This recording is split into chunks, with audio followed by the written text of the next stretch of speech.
महिला आरक्षण को लेकर समाजवादी पार्टी की विधायिका पिंकी यादव ने उठाए सवाल। 33% नहीं बल्कि 50% होना चाहिए अधिकार। महिला ने किचन से लेकर राजनीति हो या शिक्षा, हर मैदान में करी है जीत। पूर्व मुख्यमंत्री मुलायम सिंह यादव के साथ हमारे राष्ट्रीय अध्यक्ष अखिलेश यादव ने भी महिलाओं की उठाई आरक्षण की आवाज।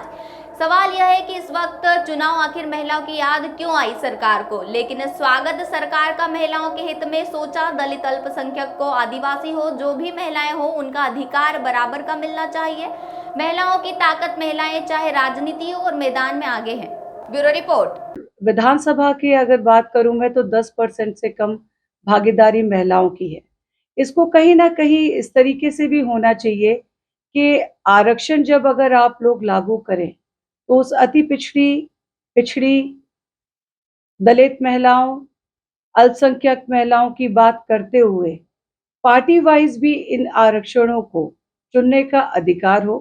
क्योंकि आज जिस 33% की बात करी जा रही है, जहां आधी आबादी की बात करी जा रही है, आधी आबादी को 33% ही क्यों, इसका प्रतिशत बढ़ाकर इसको 50% भी करना चाहिए ताकि महिलाएं आगे आएं।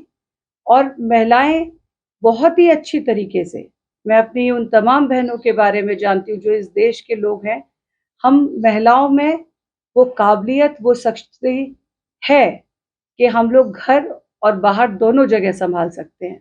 और ऐसे बहुत सारे उदाहरण इस देश ने दिए हैं जहां महिलाओं ने अपनी भागीदारी के तहत देश का गौरव बढ़ाने का काम किया है। धन्यवाद। मैम, जिस तरह से महिला आरक्षण आया है, सरकार लागू करना चाहती है, 27 साल बात किया गया। अब क्या आप चाहते हैं, आप विधायक हैं, काफी समय से आप महिलाओं के लिए बात की गई है, आगे क्या प्लानिंग है और किस तरह से चाहते हैं कि ये आरक्षण महिलाओं को आए? सबसे पहले तो मैं कहना चाहूंगी कि इस आरक्षण को लाने में 27 साल आखिर क्यों लगे। भारतीय जनता पार्टी की सरकार पिछले 9 वर्ष से केंद्र में है, और अगर ये आरक्षण लाना था, महिलाओं की भागीदारी को बढ़ाने के बारे में अगर सोचना था, तो इसको और पहले लाया जा सकता था। पर अब क्योंकि चुनाव का समय नज़दीक है, संभवतः मेरा अपना ये मानना है कि चुनाव के मद्देनज़र अब महिलाओं की बात कही जा रही है। इसमें आरक्षण में हम और हमारी पार्टी, माननीय राष्ट्रीय अध्यक्ष अखिलेश यादव जी और हमारी पार्टी का एक साफ एजेंडा है कि जो आरक्षण लाया जा रहा है, जो आरक्षण को लाया गया है, उसमें जो सबसे पीछे पंक्ति में हमारी ओबीसी की जो महिलाएं हैं, अति पिछड़े दलितों को, एससी एसटी जो है, उनको अगली पंक्ति में उनकी भागीदारी को बढ़ाने का काम, अल्पसंख्यकों की महिलाओं की भागीदारी बढ़ाने का काम सुनिश्चित करने का काम इस आरक्षण के तहत होना चाहिए। जो अभी तक इस बात की कहीं मंशा साफ दिखाई नहीं देती।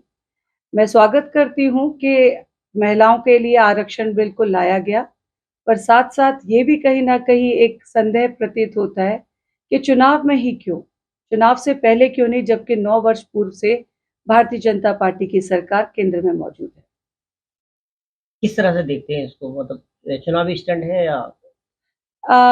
फिलहाल तो ऐसा ही प्रतीत होता है, चुनावी स्टंट है, क्योंकि पहले भी 27 साल पहले भी अगर देखा जाए तो आज भी लोकसभा में मात्र 15% और 15% से कम